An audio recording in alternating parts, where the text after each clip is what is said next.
Hello! Hi friends. అస్సలాముఅలైకుం. నమస్కారం అండి. Welcome to my YouTube family. నా ఛానల్ పేరు 262 స్టోరీస్ అండ్ వ్లాగ్స్ అండి. ఈ రోజు వ్లాగు గ్యార్మీ షరీఫ్ ప్రసాదం పార్ట్ 3 అండి. ఈ రోజుతో ప్రసాదం చేసే ప్రాసెస్ కంప్లీట్ అయ్యిద్దండి. ఈ ప్రసాదం పేరు మలీదా అని అంటాము. మా అమ్మ వాళ్ళ ఇంట్లో గ్యార్మీ షరీఫ్ నియాజ్ పండగ చేస్తారు కదా! ఆ పండగలో ప్రసాదంగా మలీదా అయితే ప్రిపేర్ చేస్తాము.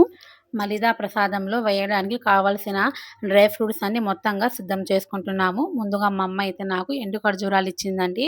వాటిని చక్కగా దంచి వాటి లోపల ఉన్న సీడ్స్ తీసి చక్కగా చిన్న చిన్న ముక్కలుగా చేయాలి. అలా చేసి నెయ్యిలో ఫ్రై చేస్తారండి. మేము ఇంట్లో ఉన్న వాళ్ళందరం ఒక్కొక్కళ్ళు ఒక్కొక్క పని చేస్తుంటేనే ప్రసాదం పనులు, పండగ పనులు అనేవి కంప్లీట్ అవుతున్నాయండి. నేనైతే ఎండు ఖర్జూరాల పని చేస్తున్నాను కదా! ఇటుపక్క మా అమ్మ కిచెన్‌లో అయితే డ్రై ఫ్రూట్స్ నెయ్యిలో ఫ్రై చేస్తుందండి. చక్కగా ఫ్రై చేస్తుంది.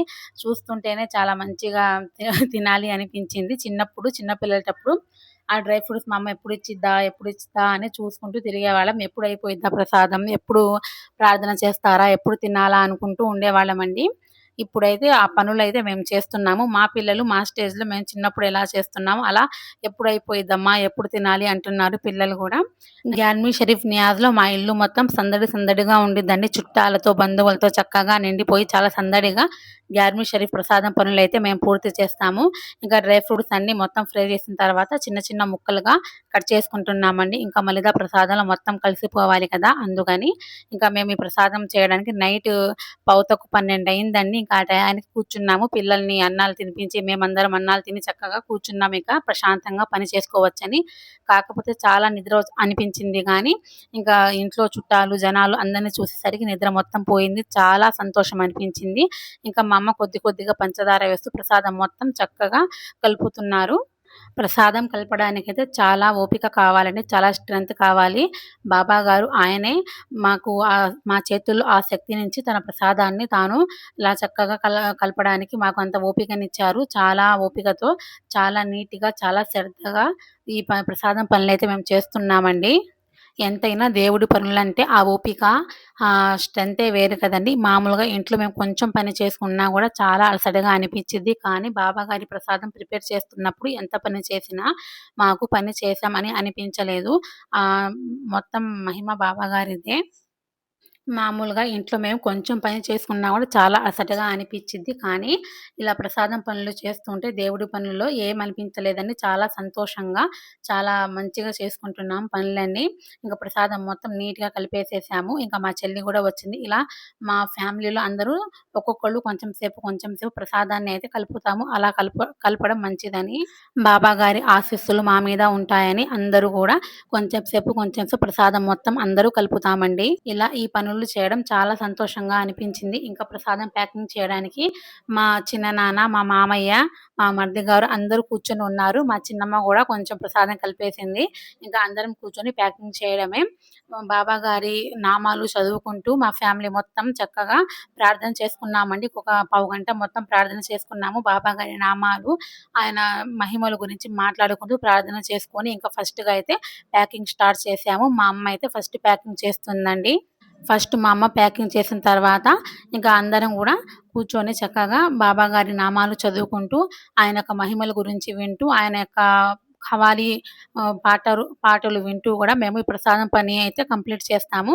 ఇంకా మా చెల్లి వాళ్ళు నిన్నటి వ్లాగ్‌లో చూసారు కదా! బంతిపూల మాల కట్టారు. వాళ్ళిద్దరూ ఇంకా పూజ గదికి మా నమాజ్ చదువుకునే గదికి బంతిపూల మాలతో అయితే గుమ్మాల ముందు డెకరేషన్ చేశారండి. చాలా మంచిగా అనిపించింది. చాలా బాగా నీట్‌గా కట్టింది మా చెల్లి. పిల్లలకి నిద్ర వచ్చిద్ది అనుకున్నాం కానండి. కానీ పిల్లలు మాకన్నా చాలా హుషారుగా కూర్చొని పనులైతే చేశారు. ప్యాకింగ్ పనులు. నేను మొన్నటి వ్లాగ్‌లో చెప్పాను కదా! మేము చిన్న పిల్లలప్పటి నుంచి ఈ నియాజ్ అయితే చేస్తున్నామని. మా నాయనమ్మకి అడిగితే చెప్పింది. అసలు మేము పుట్టలేదంట. మేము పుట్టక ముందు నుంచి గూడా ఈ నియాజ్ అయితే చేస్తున్నారు మా అమ్మ వాళ్ళు. ఈ నియాజ్ ఎలా వచ్చిందంటే మా ఇంటికి మా అమ్మకి పెళ్ళైన 5 సంవత్సరాల వరకు పిల్లలు లేరంట.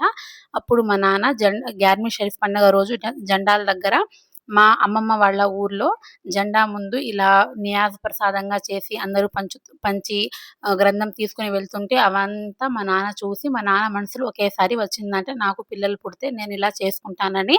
అప్పుడు అదే సంవత్సరంలో మా అన్నయ్య పుట్టాడంట మా అమ్మకి.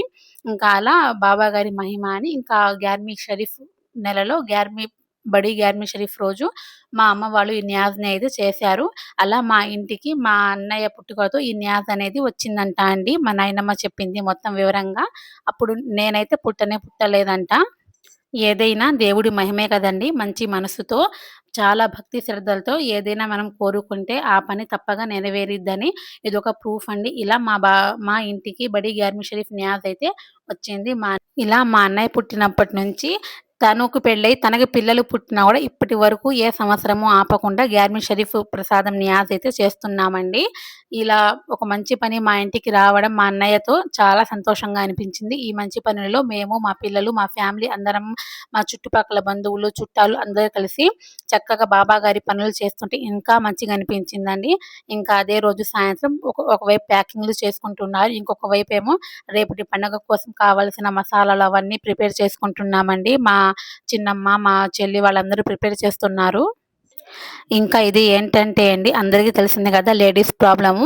ఎప్పుడైనా ఒక మంచి పని జరుగుతుంది అన్నప్పుడు ఒక లేడీస్ ప్రాబ్లమ్ అయితే వచ్చేసిద్ది. అందుకని మా చెల్లికి ఇంకా కొంచెం టైం అయిపోయిందండి.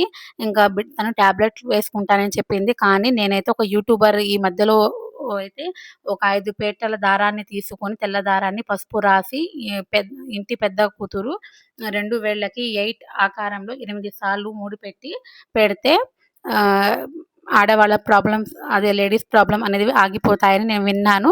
సరే ఇది వర్కౌట్ అయిద్దో లేదో ఒకసారి చూద్దాంలే అని చెప్పి నేను ట్రై చేశానండి. అది వర్కౌటే అయిందండి. మా చెల్లికి పండగ రోజైతే తను పండగ పనిలో పాల్గొని మంచిగా దేవుడిని బాబా గారి ఆశీస్సులైతే తీసుకుంది. ఇదైతే బాబా గారి మహిమతో ఆగిందో లేకపోతే మరి ఏమో నాకైతే తెలియదు గానీ నేనైతే మాత్రం బాబా గారి మహిమే అనుకుంటున్నాను. మన సంకల్పం గనక మంచిదైతే మొత్తం దేవుడే చూసుకుంటారు అని నేననుకున్నాను. ప్యాకింగ్ పనులైతే మొత్తం పూర్తయిపోయిందండి. ఇదేనండి ఈరోజు ప్రసాదం పార్ట్ 3 వ్లాగ్. ఈ వ్లాగ్ కనుక మీకు నచ్చినట్టయితే చిన్న like, share and subscribe friends. Friends ఈ బాబా గారి ప్రసాదం వీడియో అనేది మీకెలా ఉందో కామెంట్ సెక్షన్‌లో కామెంట్ చేయండి. బై ఖుదాహాఫిజ్.